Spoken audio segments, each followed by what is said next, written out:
Dr. Amari? Yes? I take it this isn't a social call.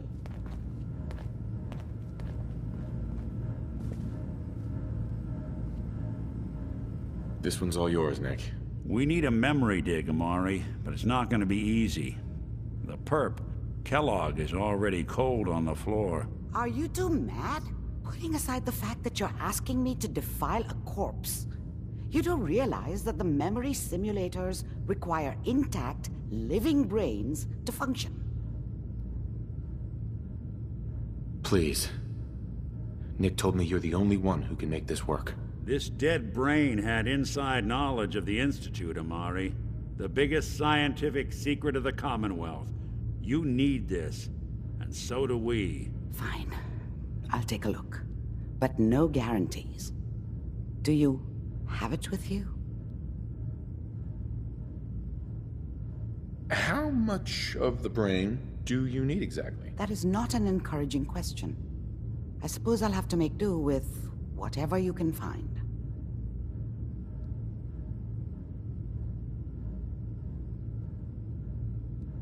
Here's what I could find. What's this? This isn't a brain. This is... Wait. That's the hippocampus.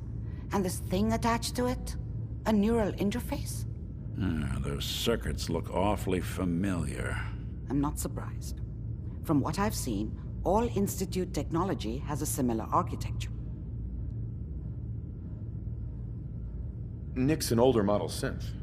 Is he compatible? That's exactly what I was thinking. If we are lucky, it should hook right in. But even if this works, Mr. Valentine would be taking on a tremendous amount of risk. We're talking about wiring something to his brain. Don't worry about me, Amari. Let's do it. You really think this'll work, Nick? No idea. But we got a missing kid on the line. That's worth the risk. Whenever you're ready, Mr. Valentine, just sit down. If I start cackling like an old grizzled mercenary, pull me out, okay? Let's see here. I need you to keep talking to me, Mr. Valentine. Any slight change in your cognitive functions could be dire. Are you feeling any different? There's a lot of flashes. Static. I can't make sense of any of it, Doc. That's what I was afraid of. The mnemonic impressions are encoded. It appears the Institute has one last failsafe. There's a lock on the memories in the implant. Tell me you have a way past this, Doc. Let me think. The encryption is too strong for a single mind. But what if we use two? We load both you and Mr. Valentine into the memory loungers. Run your cognitive functions in parallel. He'll act as a host, while your consciousness drives through whatever memories we can find. All right. Let's get started. Just sit down over there, and keep your fingers crossed. See you on the other side.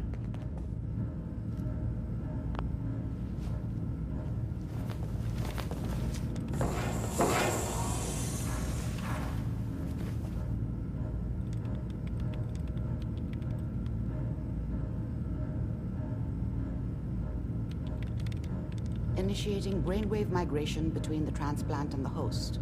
Mnemonic activity coming from the transplant. It's degenerated, but it's there. We're going to load you into the strongest memories we can find. They might not be stable. Just hold on.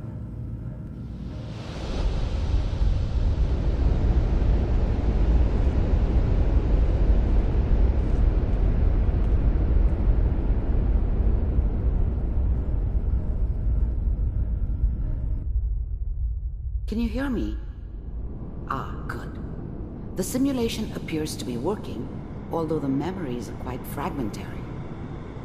I'll try to step you through the intact memories and hope we find one that gives us some clue to the Institute's location.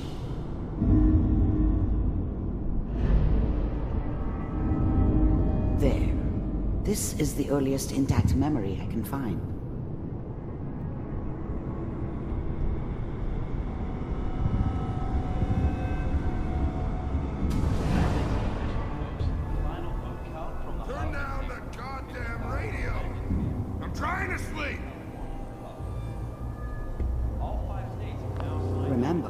You are Dad was either experiencing these drunk memories as or Kellogg. not around. This may prove I guess he disorienting must have at run with first. one of the raider gangs, but I never really knew what he did. Don't know why Mom was with him. Maybe at some point in his life he wasn't a complete asshole. Dad was either drunk or not around.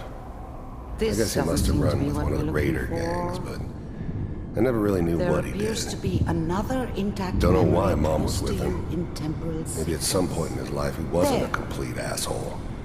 Try that one.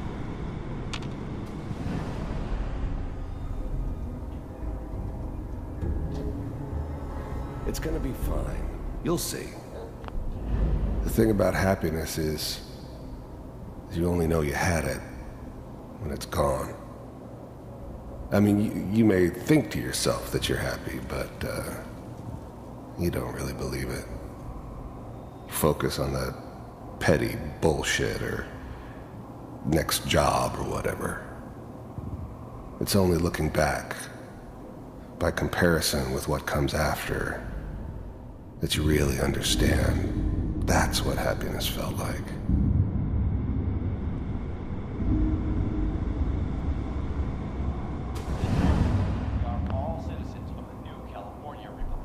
Mom knew how it was. She wasn't soft, but she loved me in her way. And she protected me from Dad. That cost her more than a few beatings. I never knew what happened to her after I left. I didn't want to know. Not then.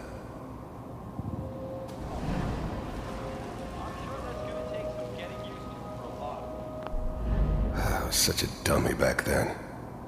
What did I know about how the world worked? I think now she wanted me to kill him.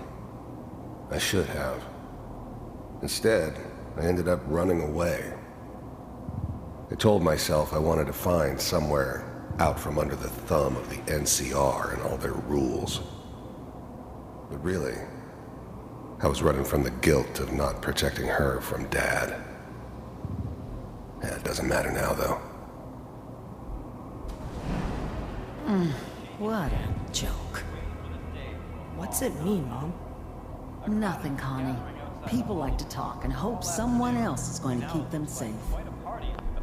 People always hoping for something better. They usually end up with something worse.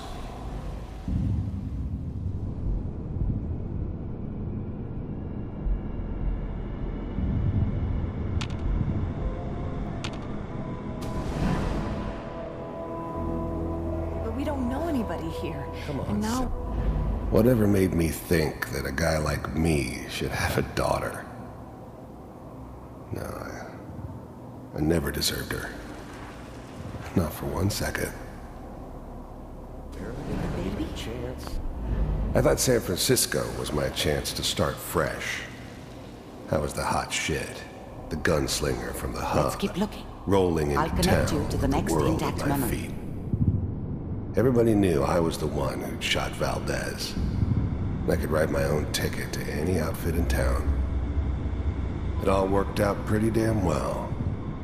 For a while. How did you think this was gonna end, Kellogg? You thought you could just fuck with us, and we wouldn't fuck with you? Just so you know, they died like dogs. And you weren't there to I help found them. another memory to try. I'll connect you.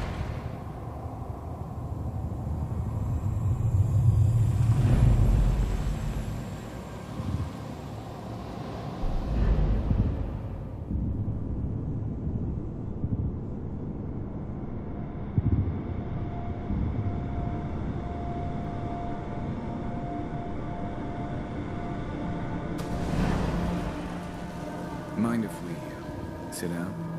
Suit yourself.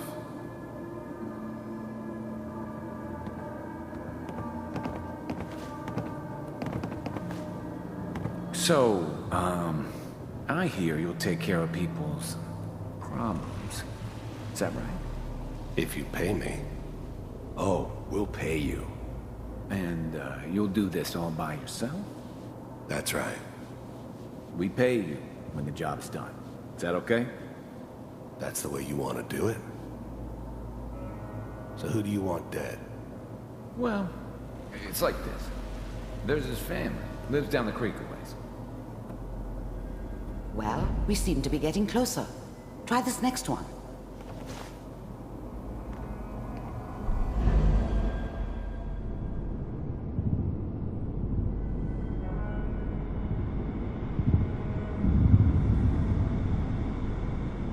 Mr. Kellogg, I'm glad you decided to meet with me. So, you're with the Institute. I wanted to see for myself if you really existed. We do, as you can see. What do you want? It's come to my attention that you've been rather disruptive of our operations lately. This must stop. I do what people pay me to do. If that's a problem for you, I can see only one way out. And what's that, Mr. Kellogg? If I'm working for you, there's no more problem. From what I hear, you can afford me. I don't think you fully understand the situation you're in. I think I do. Very well. B-748, initiate. Systems offline.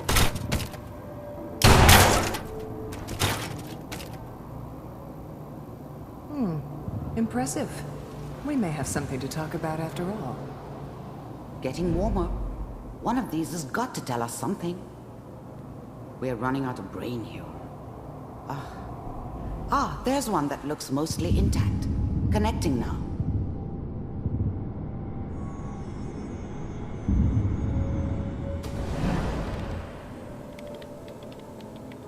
Manual override initiated. Cryogenic stasis suspended.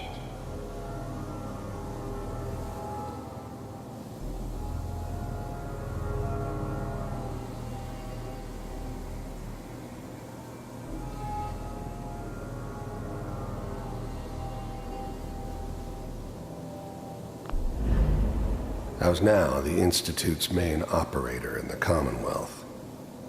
If they needed something done, they came to me. It wasn't usual for anybody from the Institute to come along on a mission, so this one stood out.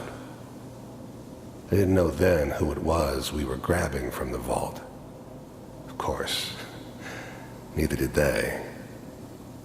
Not really.